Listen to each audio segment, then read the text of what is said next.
you can't count on one app anymore. And I think I knew that before, but didn't really understand when people said that. I didn't plan on learning all of these, but I'm going to share with you all the different fees and all the different things on different apps.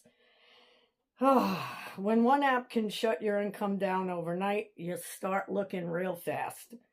So today I'm breaking down the most popular reselling platforms, their fees, their commissions, and what they're actually like to sell on. And stay with me because at the end, I'll tell you which ones I'm personally leaning into right now. So let's talk about right now. Oof. Poshmark.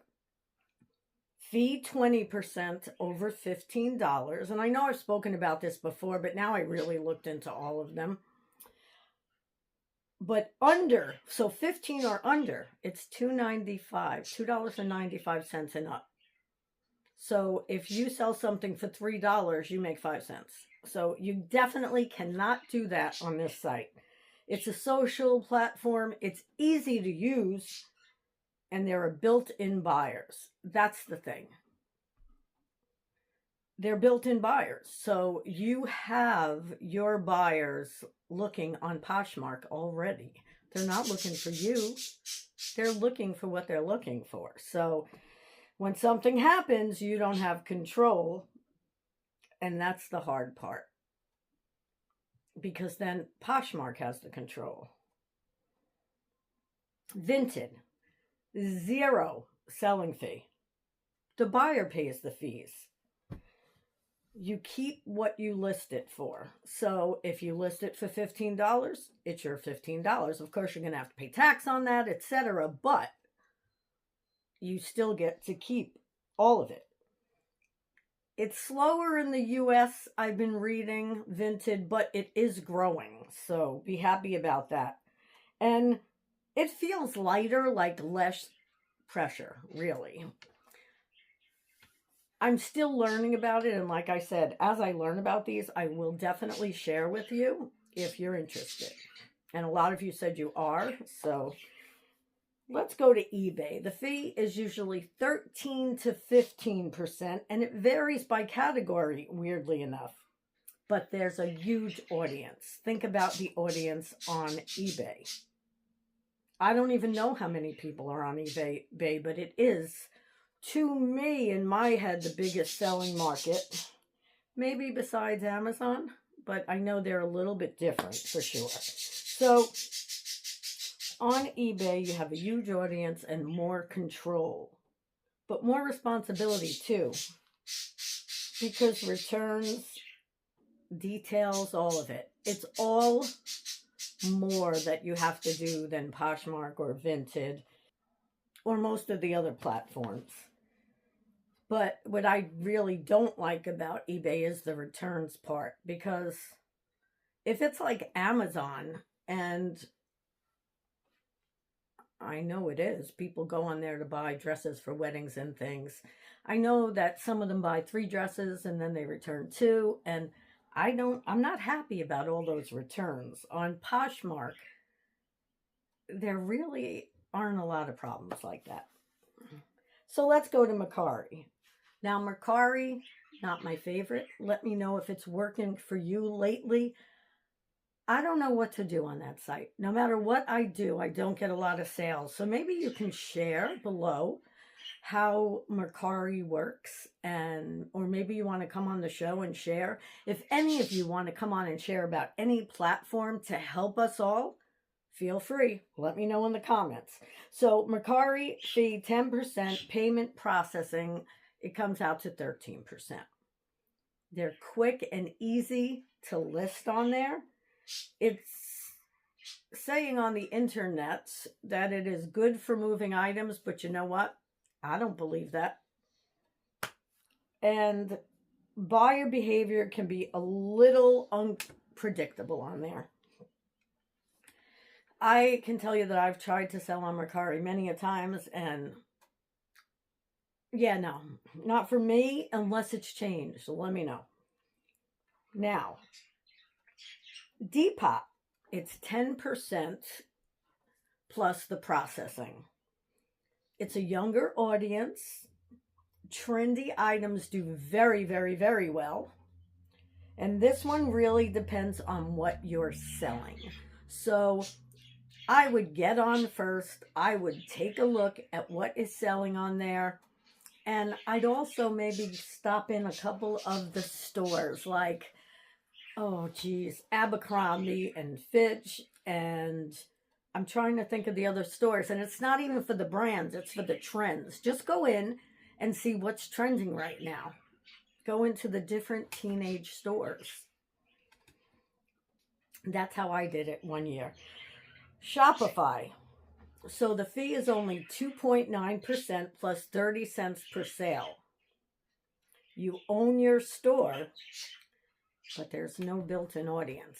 That is my fear.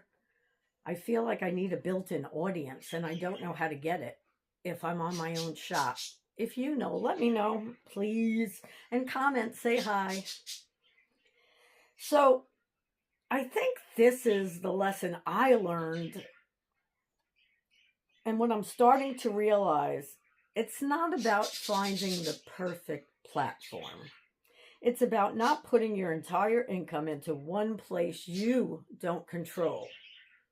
And that's what I did. And I even knew that I should be more places, but that's what I did anyway.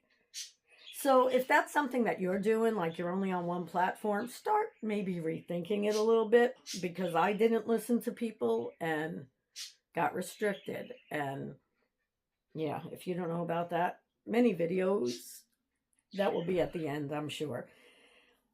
So yeah, it's about really not putting your money all into one place, because it's not worth it if they could just take it all away in 1 second. So I'm still figuring all this out, and I'm still adjusting, and I'm still learning, but I know now that I need options.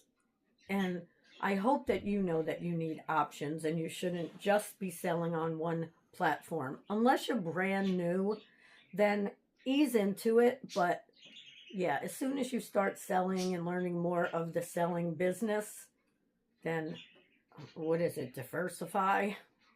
I don't know if that's the word, but just separate items. Even if you do the same items on all sites or different on 2 sites, just whatever you think. You may have items that are only going to sell on Depop. Throw them on Depop.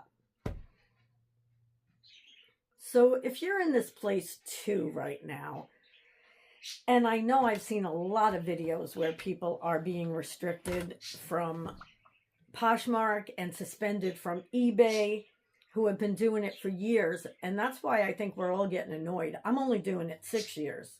Some of them are doing it 20. And they're just getting closed down. That's on eBay.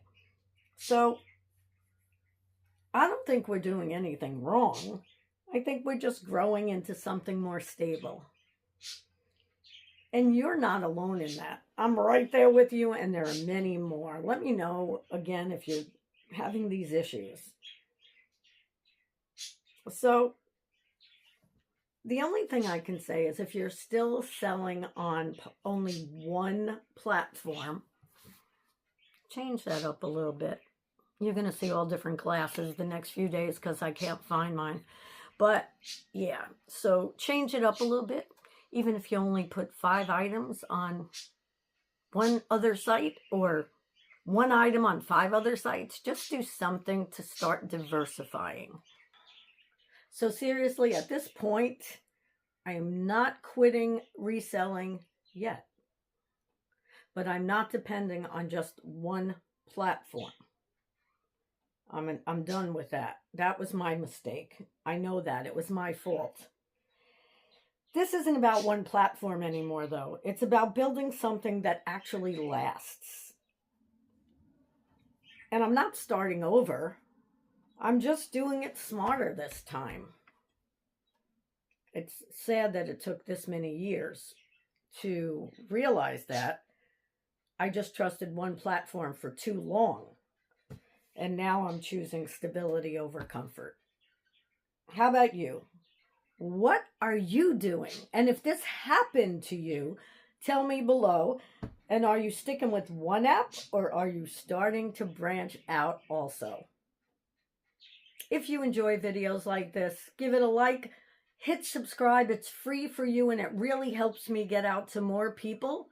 And I hope to see you on the next video. Let me know if there are any topics you'd like to hear about. And if you stayed this long, put a bunny rabbit down below for Easter. Or put a Star of David. Passover. See you soon.